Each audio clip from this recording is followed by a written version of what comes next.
अस्सलाम वालेकुम। आज हम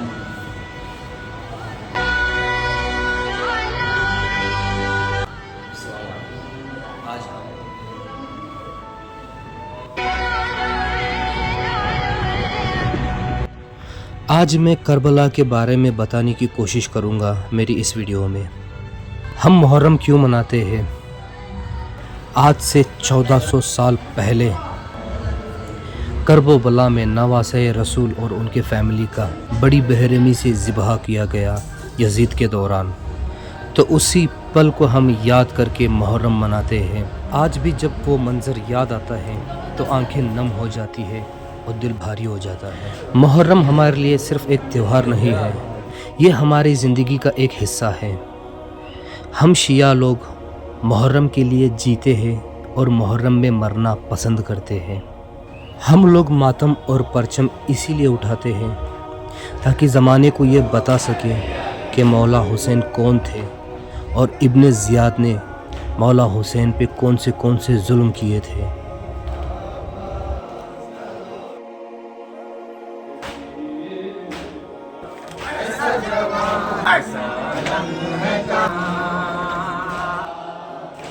इमाम हुसैन के साथ सिर्फ 72 ही लोग थे और उनके सामने थे हज़ारों पे आए हुए फौजी यजीद। मौला हुसैन को पता था कि मैदान करबला में उनका साथ क्या होने वाला है। उसके बावजूद भी वो सिर्फ दीन के लिए वहाँ पे खड़े रहे। एक एक करके अपने हर एक फैमिली मेम्बर को कत्ल होते हुए देखे, सिर्फ रसूल खुदा की दीन बचाने के लिए मौला हुसैन शहीद हुए करबला में। अस्सलाम वालेकुम रहमतुल्लाहि व बरकातुहू। हर साल की तरह इस साल भी ईरानी कॉलोनी में 12 दिन तक यहाँ पे खाना नियाज का इंतज़ाम चलता है।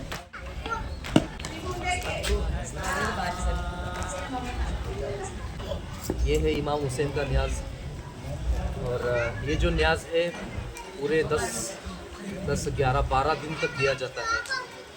तो हर घर में हर रोज़ एक एक देग बनता है इमाम हुसैन के नाम से। यहाँ हर कोई इमाम हुसैन की न्याज देने से पीछे नहीं हटता।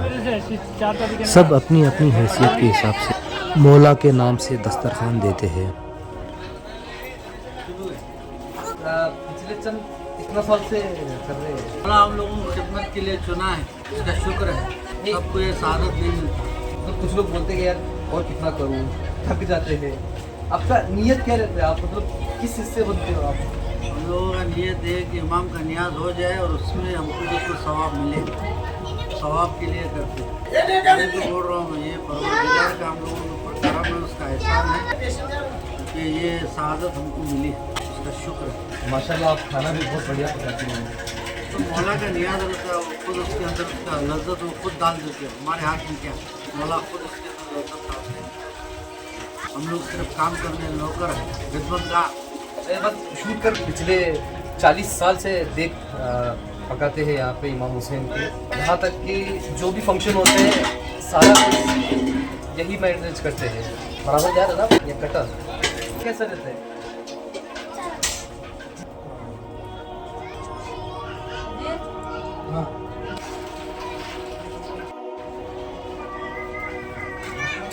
पता नहीं।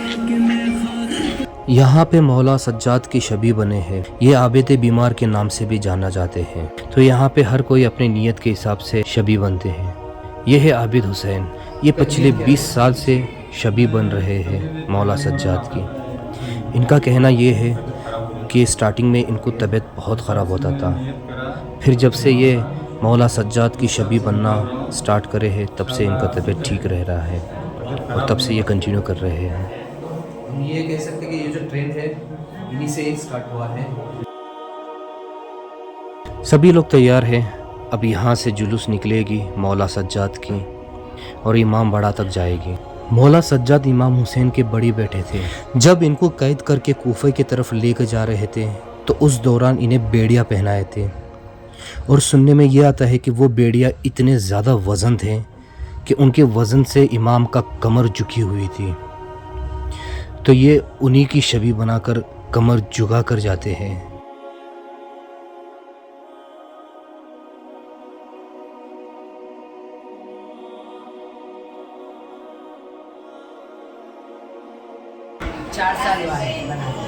पिछले 4 साल से ये शबी सैयद सज्जाद बन रहे हैं। ओके,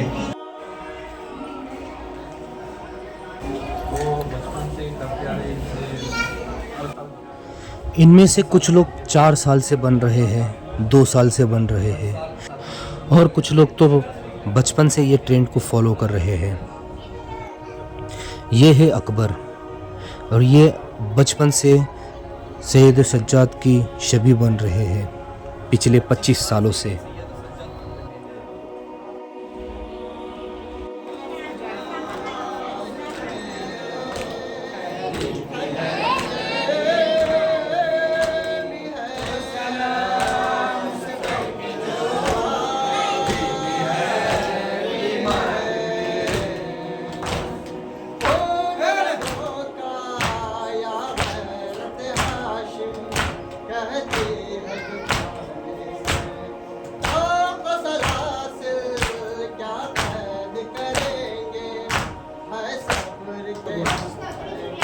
कुर्बान है। जब कुर्बान ये स्टार्ट होता है, ये एक पिता है, ब्रेक कर सकते हैं क्या? और आज ये अपने बेटे को इमाम सज्जाद की छवि बनाने की तैयारी कर रहे हैं।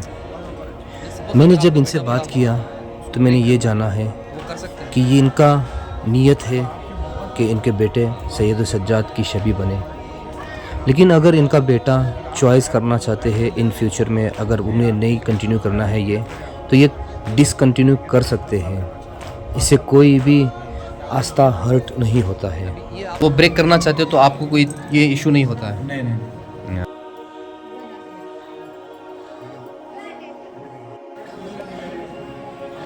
तो ये है फजल। तो जो हमने देखा आबिद सज्जाद बीमार का जो जुलूस निकला था, तो एक नियत करे है इनके लिए भी, तो इसको भी आज रेडी करने वाले हैं। और अब लाइफ टाइम के लिए ये भी एक सज्जाद का शबी बनेंगे। शबी बनने से पहले उनका पिता वो शबी बनेंगे, फिर उनका बेटा को बनाया जाएगा। ये जो रस्म है उनके घर से स्टार्ट होता है, फिर चलते चलते इमाम बाड़ा तक जाता है।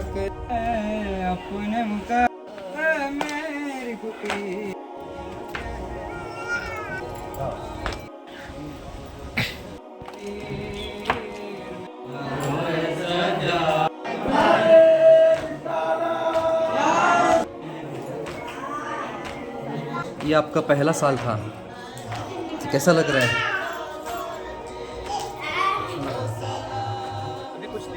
अब हम जा रहे हैं मेहंदी कासिम में। कासिम इमाम हसन के बेटे थे। करबला में जब शहीद हुए तो कासिम भी उनमें से एक था। सुनने में यह आया है कि कासिम सबसे छोटे थे, हालांकि सबसे छोटे अली असगर थे, लेकिन जो मैदान में लड़े वो कासिम थे।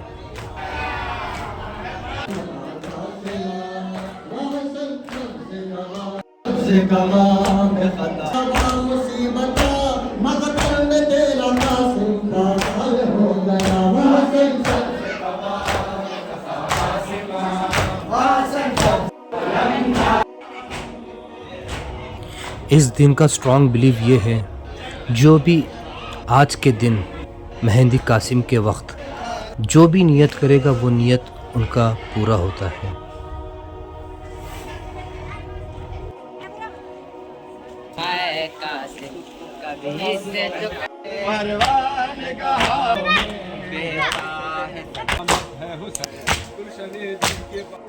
रात का वक्त यहाँ पे पूरा मंजर चेंज हो जाता है।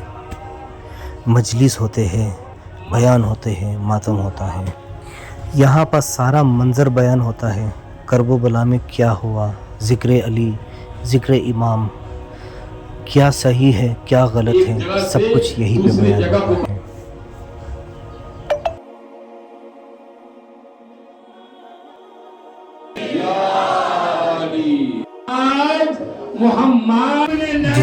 बार हम वो दास्तान करबला सुनते हैं हमारी आंखों से अश्क निकलते हैं।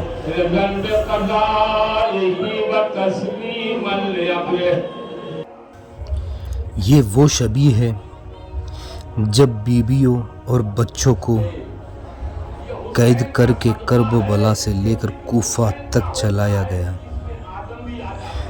बीबियों के हाथ में रस्सी बांधे थे और जिनके हाथ रस्सियों तक नहीं आते थे, जैसे कि बच्चों, उनके गर्दनों पे रस्सी बांधकर उनको करबला से लेकर कूफा तक चलाया गया। ये तो बस बच्चे हैं, ज़रा ये सोचो कि वो मंज़र कैसा रहा होगा उस वक्त जब असल में इमाम हुसैन की फैमिली को इस तरह से लेकर गया होगा।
आज का वीडियो बहुत ही ज़्यादा बड़ा हुआ।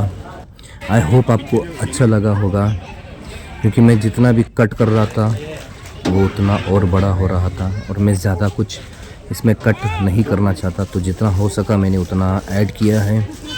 हालांकि इससे भी ज़्यादा थे, लेकिन क्या करें, वीडियो ज़्यादा हो जाते हैं और आप लोग देखते नहीं हो, तो इसलिए अगर आपको अच्छा लगा होगा तो लाइक करो, शेयर करो, और अगर आप आना चाहते हो तो ज़िक्र इमाम हुसैन में आ सकते हो। ये दरवाज़ा हर किसी के लिए ओपन है। Thank you so much for watching my video.